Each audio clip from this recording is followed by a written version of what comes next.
Do not answer that question, Alex. Answer the question, Alex. This engine is not going anywhere until we discuss this as a council. There's no unilateral decisions being made. This is not the democracy you fought for. Leighton. I never wanted anyone to look at me like that again. But it may be the price I'll have to pay for protecting this pocket of humanity we call New Eden. 471 souls strong.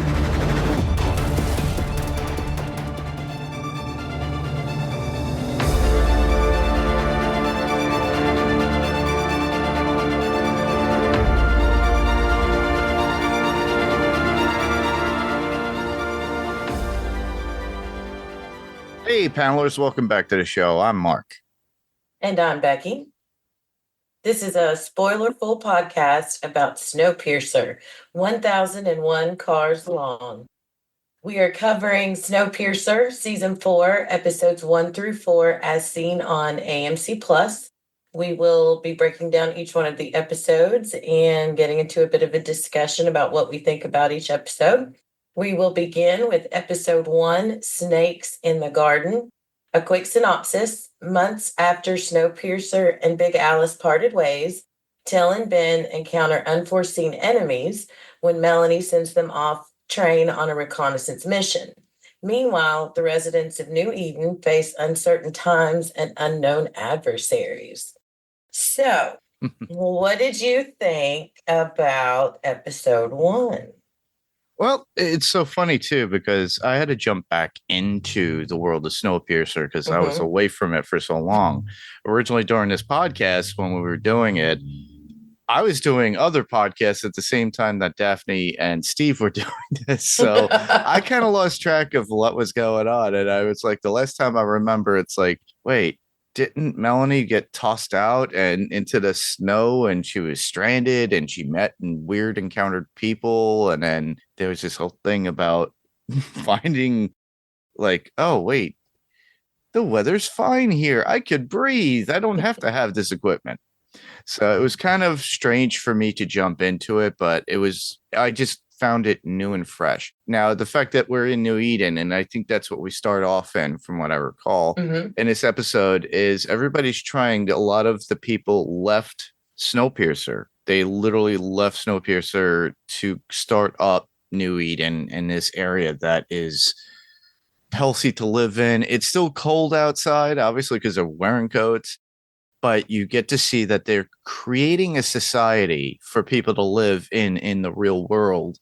And everybody has a part to play in it and have great chemistry and community. Apparently, there's like very much like The Walking Dead. They have a council or something that they have for leadership at a certain point.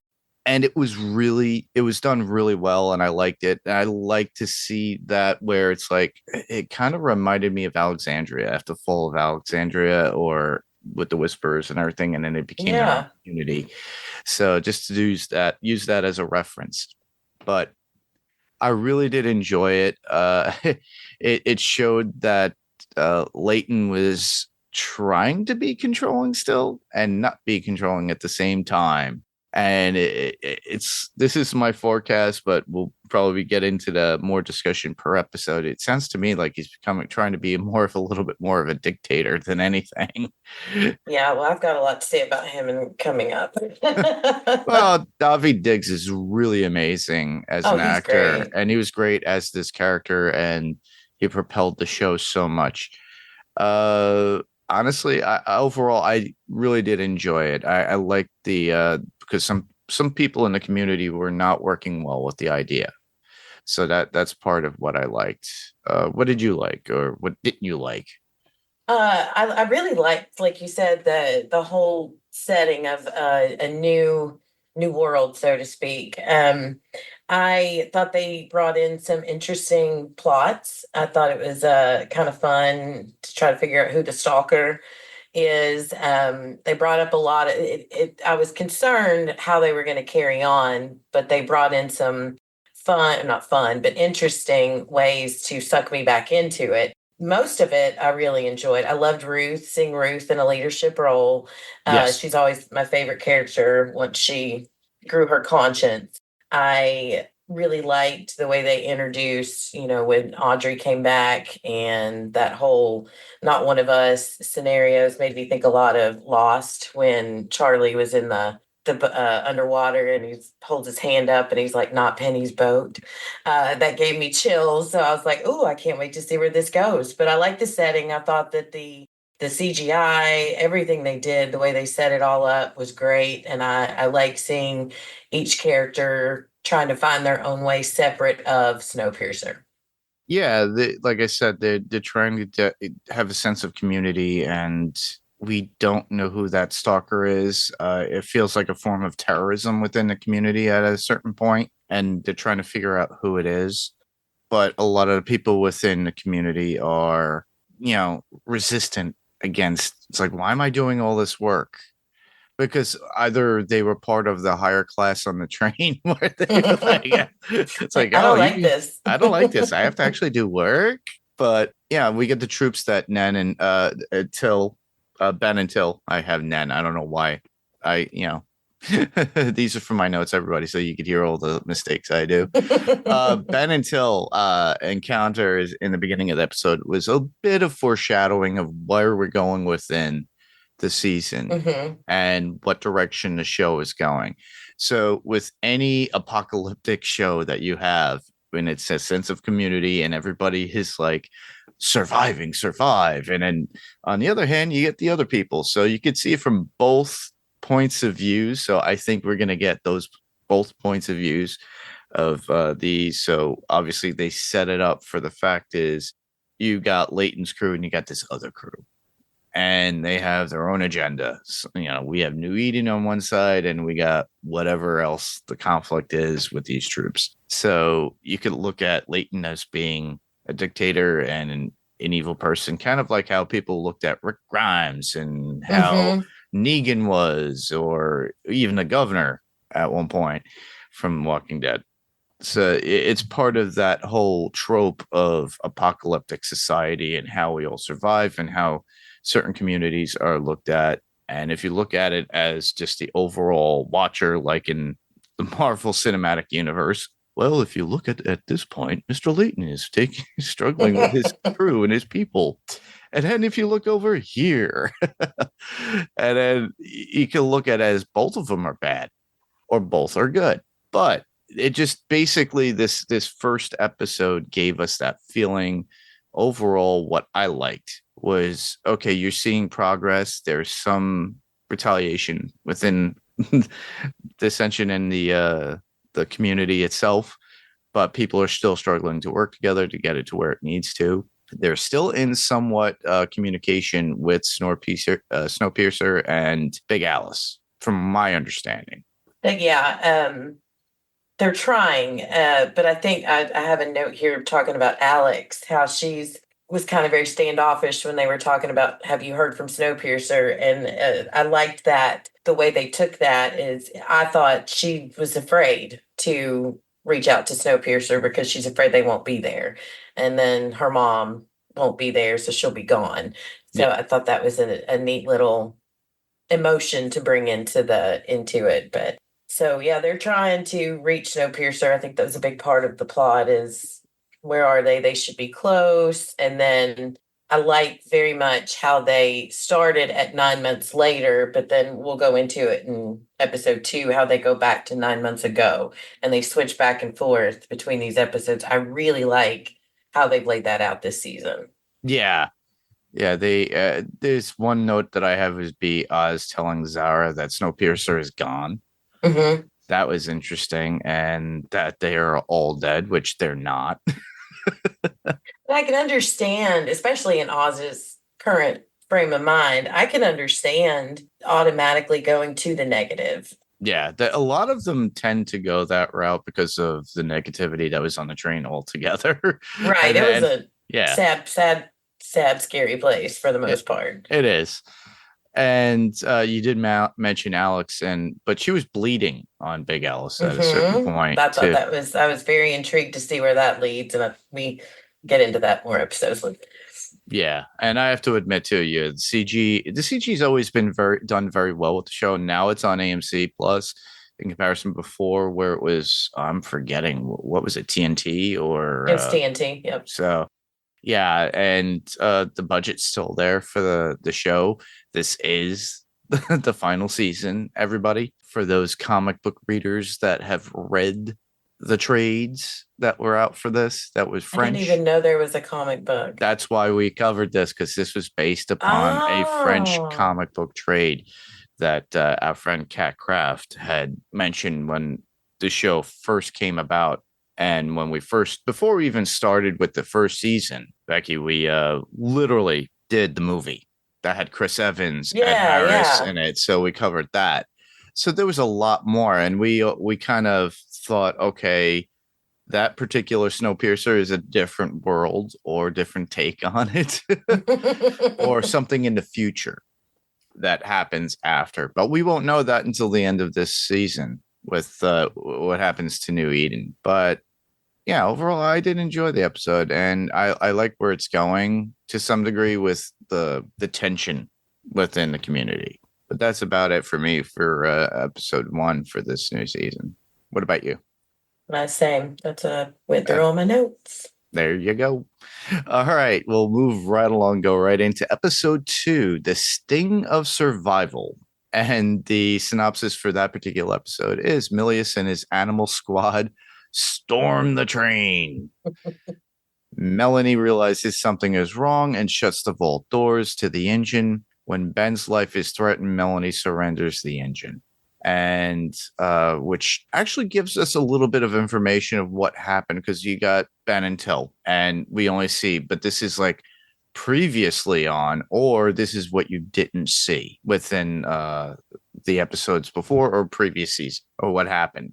So it's like literally we're playing catch up. It's going, okay, here's where we are presently, but now this is what actually happened. So it's not to make it look like, because in the first episode, that Melanie's people were the ones to blame for the attack or terrorizing of New Eden. Right. Now we know it's part of that is right, but part of it is wrong, because literally it's whoever jumps on the train at that point. I laughed so loud when the guy introduced himself as the International Peacekeeping Forces, and I'm like, did you peacekeeping? Peacekeeping? And you got guns? You're attacking us? Okay. Right. And it kind of it felt a little too much. I love the actor that they cast. I think Clark Gregg is his name, or yeah, Greg it is Clark Gregg. He's so good. Plays the part so well. But it seemed, I know it's for the sake of shock value and mystery and suspense, but I felt like it was too much for them to come on, guns blazing, shoot Till. I kind of rolled my eyes a little bit. Yeah, and at one point you think, oh, great, Till's dead. Oh, yeah, I shouted, oh, no, not Till. That's what I thought, too. I was like, oh, no. And then they kind of like, honestly, this is spoiler, everybody, so you all know. Honestly, we're 4 episodes in. Episode 5 drops today, and we're recording on August 16th. It's a Friday. So if you AMC Plus, you're watching episode 5 already if you're already caught up. But this is so great because it's the way they drag it out, and they pull on your heartstrings for the characters that you love. So that's what the first thing is like, they shot Till. Damn. Oh, it's like, then we have to struggle with her. It's like, is she or isn't she? Is she or is she? Right. So, but yeah, I agree with you with how the soldiers come on. He's an admiral apparently. And Clark Gregg is great. We all remember him from Agents of S.H.I.E.L.D. Yes. As well in the Avengers. He's I'm forgetting the actress's real name, but he was married to her and she played Baby in Dirty Dancing. Oh, Jennifer Grey. Yeah, that was Jennifer Grey's husband at one point, Clark Gregg. So I thought it was good. I always enjoy him in any roles that he has. A lot of them are usually comedic, or he's a good person dramatically. Well, in this case, he's playing this bad guy. He's or not nice. he's not a nice guy, even though he comes in for peace. Everybody. Right. My notes here says, why did they come in with so much force when it looks like they're all reaching for a common goal? But then I'm like, this is Snowpiercer, and They they'll want lead you control down of the a train. trail, and then they'll be like, surprise. So it really made me, once I got past my eye roll, it really made me interested to see what is driving such force and such. Yeah. And then as we get into the next couple of episodes, we'll be able to dive more into why they're doing what they're doing, which was a really good, neat little twist, I think. I like the fact that, the intro by Melanie's with her monologue is great. I always think it's great whenever they do those opening monologues saying, and then they use the 1001 cars going strong. Yeah, I got her. It was Audra for episode 2. Oh, is Audra that said it? Okay, I got that wrong. Yeah, because I tried to warn New Eden. Instead, they were blindsided, just like we've been on the train. After Big Alice left us, we circled the globe, not knowing whether our friends and loved ones were dead or alive. And then we were finally close enough to hear from them, all of us waiting for a sign. We waited month after month, the guilt weighing us down. And when we finally did get a sign of life, it wasn't from New Eden. The night before Melanie saw the rocket was the last we knew of peace. And with a single shot, the peace ended on Snowpiercer, 879 cars long. I love that. I liked it when Ruth did it. Yes. But instead it was New Eden with however many souls strong. I thought that was great. That was a good twist on that when it came to that episode. And Ruth is also a character I did enjoy. And it was a good change for that character. And I still feel that way.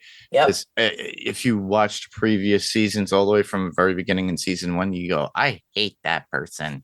You just don't like them. But the actor's doing great and making you hate them. Yes. But then an episode later, you're like, okay, you're not so bad. I love how Till they won't Till, and it says in here for me is like, and Jinjo is upset, but of course Till's still being this strong person that they are. It's just like you're just like trying to give you tending love and care, and you're being a jerk about it. Yeah. I like her and Audra, Till and Audra as a couple. Yeah. I love her. I keep saying Audra, but it's Audrey. I love her costumes.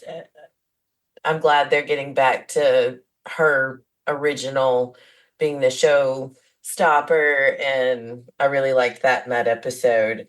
Yeah. Let's see. I'm looking at something else I thought was really cool in this episode was when Ben shot the soldier with what he and Melanie made with the tube. Oh yeah. That was pretty cool. It was a MacGyver way to get out of that little confined cabin to get out of there.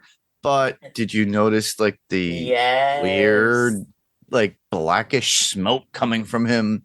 And I was like, is that blood evaporating? And I mean, what is that? It gave me, again, a lot of Snowpiercer gave me Lost vibes, and that made me think of the black smoke. It also gave me vibes of, remember they had I'm forgetting what season, like I said, everybody, I wasn't really paying attention half the time I was doing the editing, but I remember those characters that were soldiers at one point that were made up, and they looked like husked corpses that were able to take on the snow. They could go out in sub-zero weather and stuff like that. I forget. I think that might have been 2. Yeah, it might have been season 2, but it reminded me of that. But it reminded me of like there's something underlying. That was just a foreshadowing of what we're probably going to find out. We're probably going into, I'm going to say 8 episodes, or probably 12 on this particular show for the season. So I wouldn't be surprised if that comes back around by episode 5 or 6. And then we'll figure it out. There's got to be something going on, because how did these guys survive in the extreme winter? Were there experiments done on them? But then again, we see Melanie seeing the scientist that she worked with when she worked with Wolford before Snowpiercer became a thing. Yeah. And, yeah. And he was taken by the government to help, and that's how he got stuck with these guys. And she learns this when she and her like he putting in my notes because I forgot Ben's name. But her lover Ben to take Snowpiercer back with the crazy tactics like she that Becky just mentioned. But the fact is that the reason why she hands over everything that's going on now to Anton is because she's more concerned about Ben and for her people there too. Mm-hmm. But it's literally handing over again to somebody who would be like Wolford was. Right. You got rid of one threat is gone, and now you're trading it for another one. Yeah. But I think too, once she had more of a chance to talk with Nema, and she was telling Ben, they're gonna help, we're gonna help, but they're gonna do it with no guns and whatnot. So the admiral was not honest and upfront with her. So she walked away from the train and said, yeah, we'll do this, not knowing the full scope of what was about to happen. Yeah, it's an interesting, like I said, everything's going to unfold. Yes. It always does in these stories. We're just, a lot of it is expectation or like expecting more to come. Mm-hmm. But we don't get that. It's like, here, you got to wait. But these shows are episodically. So you can't just binge everything, everybody. It's not a Netflix show. It's not an Amazon Prime show. Yeah, they will make you wait for it, but it's worth it. It is worth it. All right. So I think we covered episode 2 enough, but we could roll into episode 3. Okay. Episode 3, title Life Source. Leighton demands to use Big Alice to rescue Liana. Ruth, now mayor of New Eden, refuses because it's the town's power supply. Leighton makes Hobby jury rig a solution, giving them 3 weeks of electricity. This is where I'm going to go on my Leighton rant. So you go ahead and say whatever your thoughts are. Oh, my Leighton rant's probably about the same as yours. It's like he's going off the cuff. He's going off the reservation. He went nutty poo, thinking and literally utilizing his power to do what he wants because of his daughter and the loss of his lover at that point, if you think about it. And I love one of my favorite Ruth moment was when he's going off on his, I'm doing this, I'm taking Snowpiercer or Big Alice. And Ruth's like, well, then you're doing away with this whole democracy that you chose to set up. I'll get back to her in episode when we talk about episode 4 as regards to that. But it was really cool to see her stand up to him. But I'm not a parent. I have no idea what it was like if somebody took one of my cats and ran, I'd be mad. But I understand his want to find her, but you've made this choice. You led these people to this place to start a new life. And now you're saying, oh, hey, good luck. I'm going to take your life force and go find my kid. I may or may not be back. And then he wants to take people too. Yeah. And Hobby, poor Hobby, and Hobby was so sweet, so calm. And so that was such a well-acted conversation with Leighton when he was like, you're not a bully. I'm doing this because I care. And Leighton was still a jerk. That bugged me a lot. Yeah, I think Javi was the one where they thought he was a little bit crazy for a little bit too. Well, he had Javi was the one that was a Wilford tortured him and then sicked the dog on him. Yeah, and that's why he's like seeing things and and it's like everybody's a little bit cautious. Like, can we trust him? We don't know. And then when he starts bringing up things, and he brought it up because even when New Eden was threatened with what happened there, he saw something, and it was like he wasn't even sure of himself. Mm-hmm. So when he brings it up to them, and that's why Leighton's like trying to get him on his side. But yeah, I have to agree with that. It's like he's trying to play. Yeah, the whole idea of New Eden at the very beginning was community for all, democracy. But no, he shows, oh no, I'm the leader. I'm the dictator. I'm going to do what I want. I'm going to take a bunch of y'all to come with me, and we're going to go get Big Alice and take some cars. By the way, we're stranding you. You might not have electricity for a while, too. Right. And they're all. And then those people are pretty much against it and protesting it. And I don't blame them. They're trying to survive. Mm-hmm. But how are they supposed to survive with that during that? They don't know if the weather's going to shift and it's going to drop below at certain points because it's still cold outside. Right. Yeah, but it was minus the, let's see. I wrote down it was 117, minus 117 degrees was the original temp. Well, in episode 1. So, and it's not like they have a true meteorologist that can say, hey, a cold front's moving through. So yeah, you might have 3 weeks of electricity left, but there's no guarantee that that's enough to stop a storm that may come through, which, all signs point to watch out. But it was,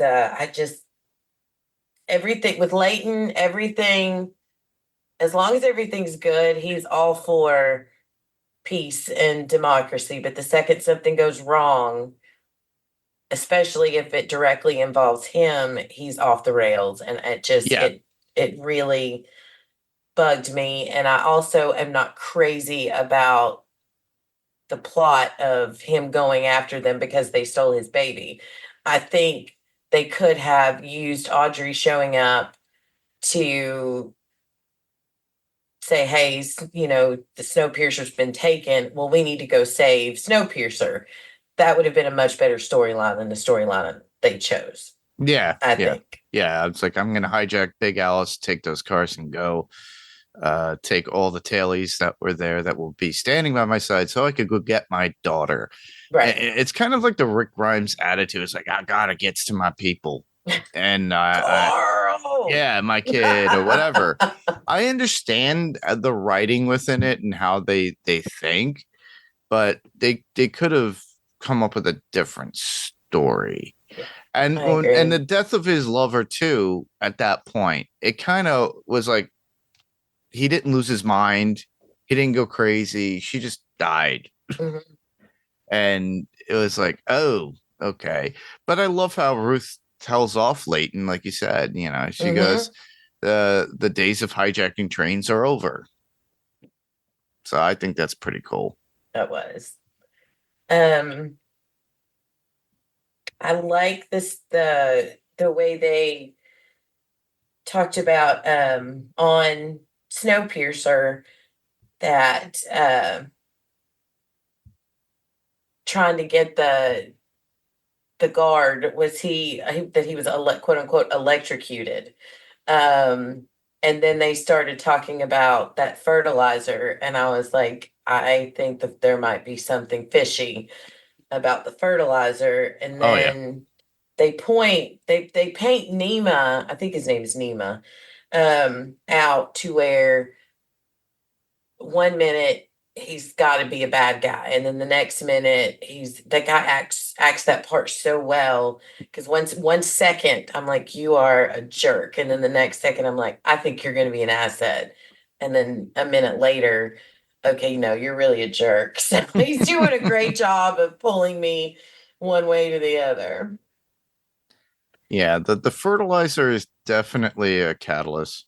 Mm-hmm. Yeah, they thought it was cyanide at one point, and they this is something I picked off an article. It's like there's something chemical here, not poison, despite the dead soldier having chemical burns on him, not electrical ones.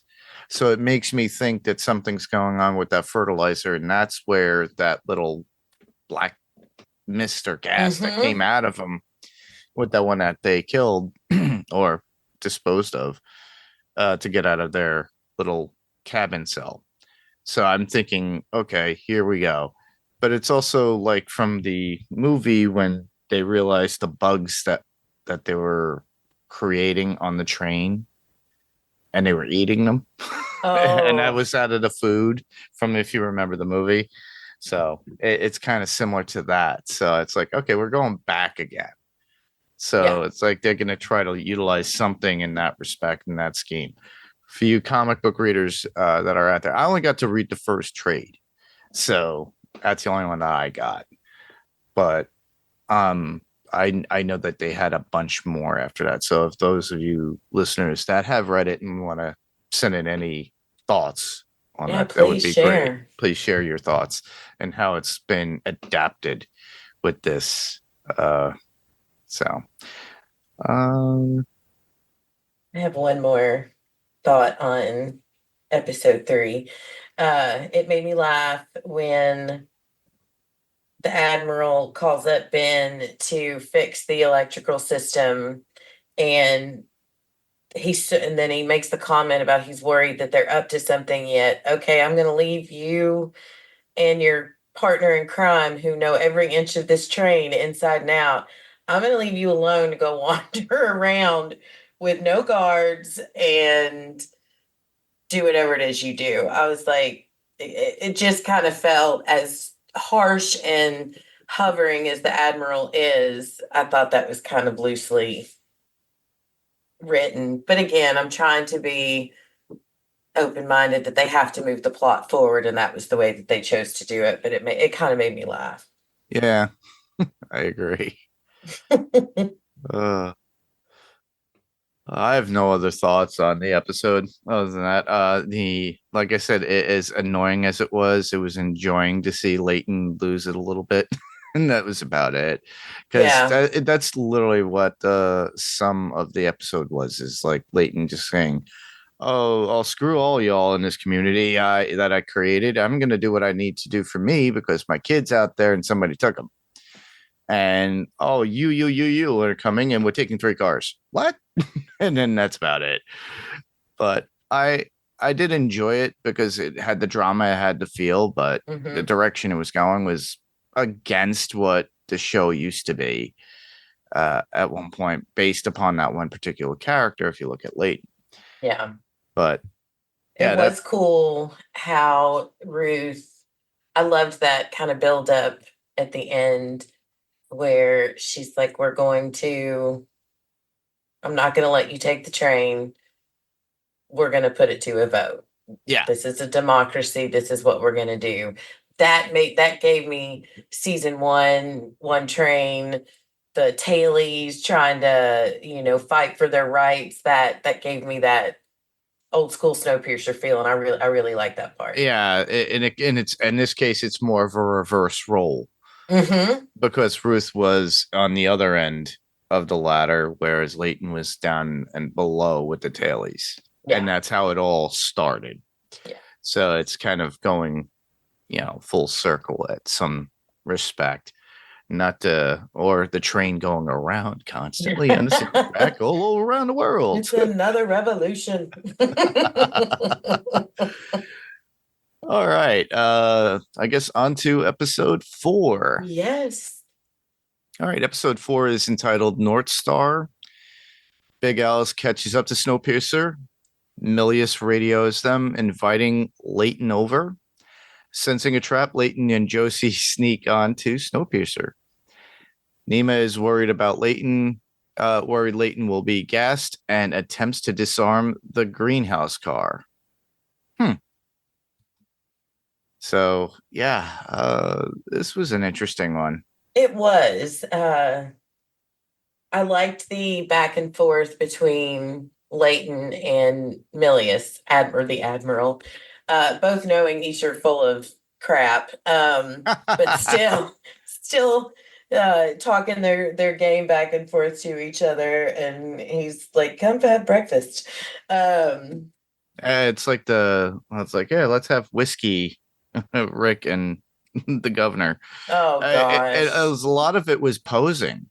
A lot of it was posing of authority towards one another between Milius and Leighton at that point, and that's what I was getting out of it. And I'm like, there's nothing going to come about this other than more violence. Yeah. So that's and I just love how in the very beginning, Leighton briefing the troops, and he's going to jump back into the subtrain after they go dark and strike Snowpiercer hard. And they need to organize an extraction, but not a revolution. And of course, that flies in the face of Leighton's original ideas in the seasons past of liberating people and helping them. Yeah. It's like I said, it's more of let's just take charge. Let's take over this train. I would take over these people with that. It cracked me up where when they did manage to sneak onto the train, and Sweet Tristan is so excited to see Leighton, and he's like waving at him and almost blows his cover. Um, that made me laugh. I am very, very, very, very interested in getting, and I hope we get a backstory on Nema. What are your thoughts on that? I would like to. There's something hidden in there. Mm-hmm. And there's a lot of toxicity within the cars, so I'm curious of how they're going to work that out within the show and the characters. I'm just reading through some of my notes, everybody, so please don't mind me if I sound like I'm just like talking what's on my mind. Yeah, that's what you're here to do. But there's a lot of black smoke pumping into them through at this time too, so that makes me think the black smoke again that came out of that guy. So but I don't think that has anything to do with what they're inhaling. I think it has to do with more of the other chemicals that are around them. It could be between the fertilizer and whatever they were taking from that scientist, and we still have yet to see or get that conversation. No, and I really think there's been, I don't know what extreme, but it seems to me like there's been some experimentation that's gone on.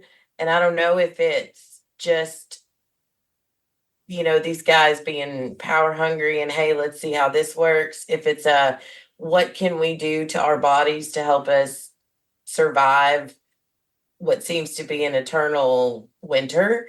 I can't quite figure out why it's so important, but I think and it's obvious that Nema has had something to do with why those soldiers are the way they are, based on his reaction with the one that was not doing so hot. Nema and then again, actually thought that. Yeah, and then he goes and does what you think is a move to help the crew, but then he's right back to being on the admiral's side, and I'm like, what is your deal? I really, really want to know. What is he giving you that you really like? Is he giving you drugs? Right. But the it's funny, so cool, I get it. exactly, right? Yeah.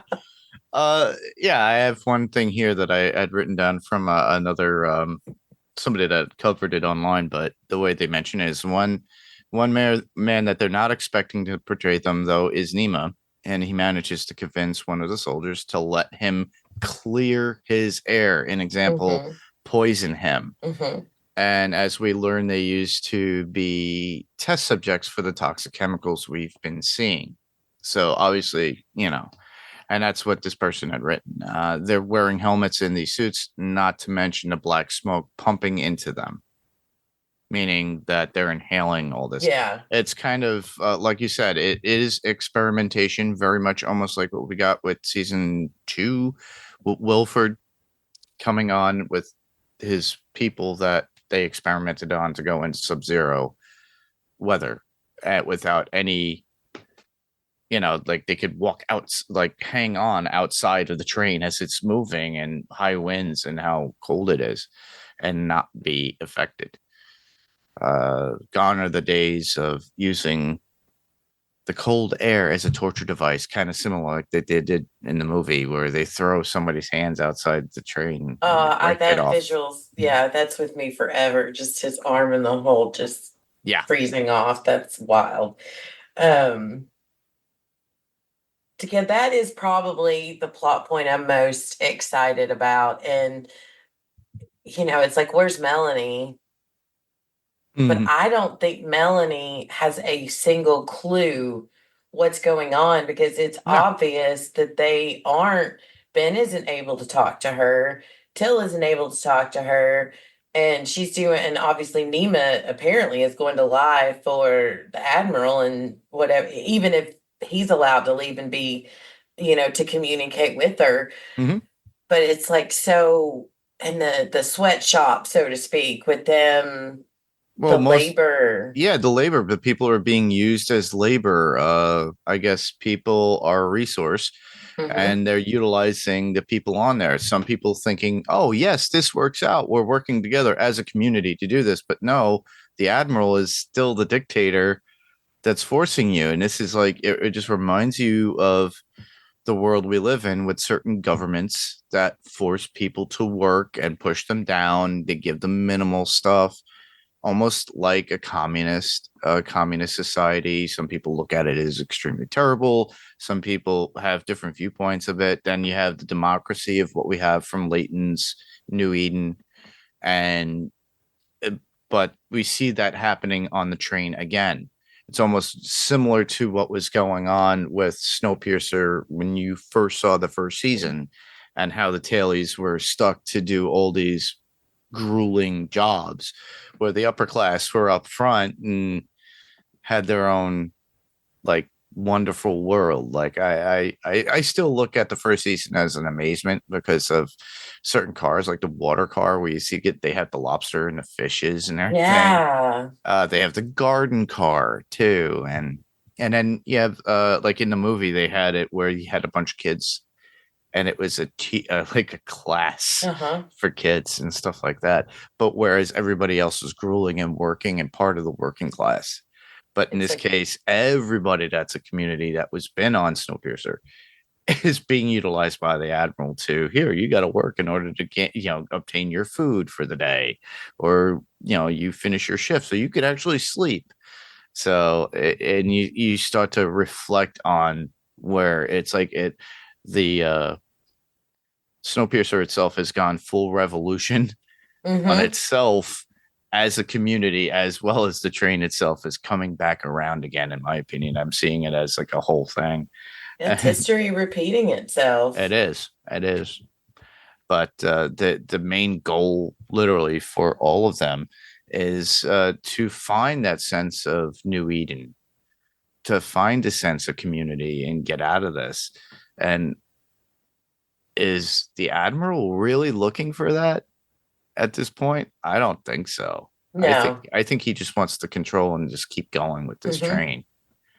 But that's just me. No, I don't know what his end game is, but he definitely wants control. He's a power hungry guy, and you can tell that it's that power that makes him feel important. And the way he kind of put down Nema with the push-ups and talked down to him in front of other people, it's like he's a know your place kind of guy. So I don't think he really has anyone but himself. He has his own best interest. I don't think he cares about anybody else. He's not shown that yet. Oh, no. We don't know his agenda, really. Yeah. The one thing I found interesting was Osweiler showing Roach the severed hand he found in the wilderness. And not to point, like to make a joke about it, but Javi doesn't know how to handle this. What does he say? I wrote that's one of my quotes. I'll go ahead and say it. Generally speaking, if a severed hand is lying around unattended, something bad has happened. And then Javi's like, people really need to stop leaving weird shit in my workshop. Oh, it made me laugh so hard. Roche I love him this season, and I hope that what we saw at the end of this episode doesn't mean he is done for the season. But I need people to stop going on these life searches at night in the middle of a snowstorm. What do they think is going to happen? I'm concerned. I hope everything's going to be okay with him. I'm wondering what that chip does in that hand that they have, too. Well, that's what opened remember they used to have the thing that opened the doors? Oh, yeah.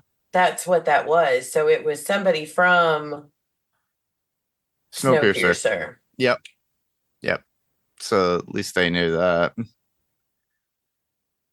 But yeah, it's so funny. It's so funny how it's like Leighton and the Admiral were playing cat and mouse throughout the whole thing, and and as I noticed this, I think it's at the midpoint. I think it's about 8 to 10 episodes, maybe. I'm not sure, but it's just like they gotta like clear it up before we get to the very finality of everything. Of like, where is it gonna end off? Are they gonna rush it? They shouldn't rush it, like some shows that we all know. Well, they had so much time to plan and finish this final season. They better 10 episodes is what we're looking at. Yeah, that we're gonna get. But the funniest is that, yeah, like you said, they had so much time, but they actually started filming it at one point, and then they had to stop. And it was through during COVID, but that's when the shift of, where it was going to be viewed upon, like whether it be on TNT or AMC, that's when it shifted again. Maybe something got lost in the writing at one point. Maybe, yeah. So they're trying to make sense of what they had written already and then elaborate on it and then try to extend it. And then we'll get to that course corrected episode for the last they two. will write the train, so to speak. Yeah. But yeah, that's about it for me when it came to like my notes for this particular episode. Yeah, the last thing I'll say is it was a good episode, good drama. I think the Liana not being there on Snowpiercer was a nice twist. Yeah. It was a nice twist, but it makes you concerned of where is that kid? Yeah. It just opens up the questions of, well, is she with Melanie? Did they take if they're going to experiment on that baby, what are they doing? What was the point of taking the kid, of taking that child? Yeah. So I'm very curious to see how that hopefully turns into a good part of the story, not just a silly plot to get us Snowpiercer and Big Alice back together. Yeah, very true. We shall see. We'll see. All right. So we went through our notes and our thoughts of certain characters and a lot through the episodes of 1 through 4. Do you have any more quotes? I do. The first one, and I laugh because I say this to my husband all the time. When Audrey, she's getting ready to, or Till thinks she's getting ready to get on the little sidecar to go to New Eden, and Audrey says, "You're crazy, you know that? I wouldn't last 3 seconds in this thing, and if you die in this thing," until just stops her and says, "I promise I'll come back to haunt you." I love that. I just say that to my husband all the time, so that one made me laugh. And then I've got Till says that Till and Ben are talking, and she says, "So the Admiral lied about the job. Shocking. That also means your buddy Nima co-signed all this." And Bennett says, "Your distrustful nature wins again. Happy?" Until says, "Ecstatic." And then the last one I have is Alex talking with Javi about Mr. Sprinkles. And Javi says, "Is that how he died?" And Alex says, "No, exsanguination." And Javi says, "Exsanguination? So his blood's gone? Do we need to worry about vampires now on top of everything else?" That's would make funny. me, yeah. Well, we know in that universe they have they know of vampires, but I don't Right. think I it's was a like, real that's right thing. up. Yes. Give me a vampire on Snowpiercer. Well, it is sucking the life out of you as you watch the show, depending on how you feel Yeah. about it, I guess. That is true. Uh, I got a few. One would Okay. be from Leighton in the first episode. A lot of them are from the first, but that's pretty much all I got. Leighton saying, "It turns out my mother was right. Before she passed on, she held my hand and said, 'Don't worry, son. Endings are just beginnings in disguise.'" That's a Which good is, one. it is true That though. is, yeah, that's kind of it's very, there's a word that's not going to come to my head. So, no, that's a good one. That- You got another one? yeah, I was saying, I know what crazy sounds like. I was married to a psychopath. That was regarding him hearing Oh, voices in the air, yeah, knowing the that, daughter of the mean guy. yeah. That's funny. Next one for me would be from Jinjo. And the night before Melanie saw the rocket was the last we knew of peace. And with a single shot, the piece ended on Snowpiercer, 879 cars long. That's a good, that's one of their best intros I think they've had. Yeah. I completely agree with you on that one. And lastly, Anton, of all things, I had to bring it up. We kind of mentioned it before, but this is an international peacekeeping mission. We are authorized to use force. And I've thought to myself exactly what you were thinking too. It's like, that's a little ironic, don't you think? Peace with Right. force. I think that those two things do not go, one of these things is not like the other. I found Exactly. one more. It's Sykes and Javi talking about the hand. Judging by the frostburn, this thing was frozen recently, and based off the fracture, it was ripped right off the arm. And Javi says, "You got all that just by looking at it." And Sykes says, "I spent 7 years on a train with Wilford. This isn't my first dismembered limb." It is true. Yeah. Oh, The, considering how Wilford ran his train. oh, do you have any foreshadowing on Wilford making an appearance? Yes. Yeah, I would not put it past that we see Wilford again. I don't know if he's going to be with Anton or if he's going to be on Big Alice. I feel like if he's going to show up, which I think it's inevitable that he will. I think he's got to be behind part of this international quote unquote peacekeepers. He probably made a deal with Anton for all we know. That's true. That is very true. He's such. I drove it. One of the things that makes me laugh, and again, it's a TV show. Yeah. That the number of chances they had to end him and end his just because I went back and watched a few episodes of the past 3 seasons just to refresh my memory because it's been so long, and some of the stuff that he did. Oh, it's a little bit just crazy. horrible. Yeah. And I'm like, how did they just let him go so many times and not? It's what the definition of insanity, doing the same thing Over and over again, expecting Yeah. different results. Yeah. Yeah. And he was always a weasel too. So Mhm. that's he The knew how to weasel himself worst. out of certain situations. But man, he plays it well. Yeah, he does. All right. Well, I think that about covers our coverage on the first four episodes of season 4 of Snowpiercer. We are going to be covering the remaining portion of the season episodically, so expect episode by episode. So Woohoo. since it is Friday the 16th on August, I will be putting together our doc for the next episode. We will be covering it. By the time you hear this, we will probably be in the process of recording or just about to, but always leave feedback. And that's Please. where towards the end of what we're going to wrap this up with, we could tell you how to do that. So But where else can listeners hear you, Becky? I can be heard wherever Mark will have me. Yes, if you all have not listened to the cross collaborative podcast of the Vampcast, as I call it, we did interview with a vampire, and Becky was on for the last 2 episodes, I believe. Yeah. So, and then through that, and I think you're going to be on something that I was on at one point as well soon.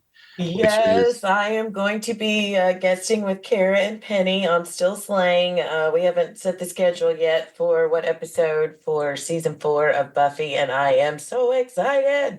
Yeah, that's Still Slaying, a Buffyverse podcast that can be found on Podcastka, everybody. And as well as you know about me, I can be heard here on Panels to Pixels, as always. And you could also hear me on, we mentioned it, Adrenaline Cinema Podcast, which was a cross-collaborative platform when we did the Famcast. But we are back to standards for Adrenaline Cinema Podcast. We released In a Violent Nature, Jamie and I, our review of that particular movie. We will be coming back with another film soon and be covering possibly, I'm going to say we got Demolition Man that's coming up. Good one. And then a couple other movies that I have in the pipeline. It's just a matter of coordinating and, scheduling with everybody else that are coming on.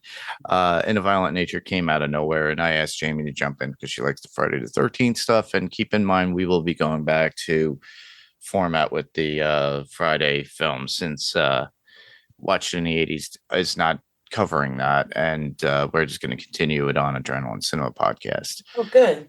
But obviously, there. But in order to find all that other information now, all you have to do is go to piracoreentertainment.com, and you can check out all the other podcasts. It's not all, there's only a couple right now. But I'm planning on getting something else out there. But for you to leave any feedback, and I will be putting out something that's on a feeler for Facebook and Instagram, as always. You see an image. We'll talk from the next episode. It'll say leave in your comments below. So you could just go to our Facebook page, be facebook.com/panels to pixels. Just look for that particular post and write it in the comments below. Or same thing with Instagram, which could be found at Panels to Pixels Podcast. Or you could just go and send us a regular email. And that could be sent to panelstopixels1@gmail.com. That's panels, 2 is spelled out TO, pixels, and the number 1@gmail.com. And you could just write out a regular texted email, or you could just record yourself on your smart device, like a phone or whatnot, and then just send it as an attachment. Be greatly appreciated if you could do so.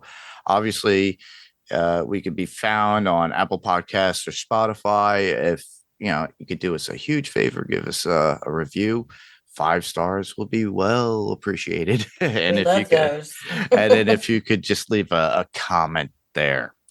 So, well, next week we are covering Snowpiercer season 4, episode 5. Don't have the title at the ready right now. I got it. She got it. Everybody. The Engineer. The Engineer. Oh, it looks, I'm excited. I see a picture, and now she wants to go watch it, everybody. now I want to go watch it. And then I'm like, Mark, I'll be back in an hour to talk with you about it. Well, also, we will be recording, and I believe if you're listening to this now, by the time I get it out, we'll be recording on the 19th for this particular podcast again, because we are doing the Umbrella Academy. So we're going to go episodically with that with Steve and myself. So it drops all at once. Everybody remembers that on Netflix. So we always get a week or 2 behind. But you know what? We like to do it anyway.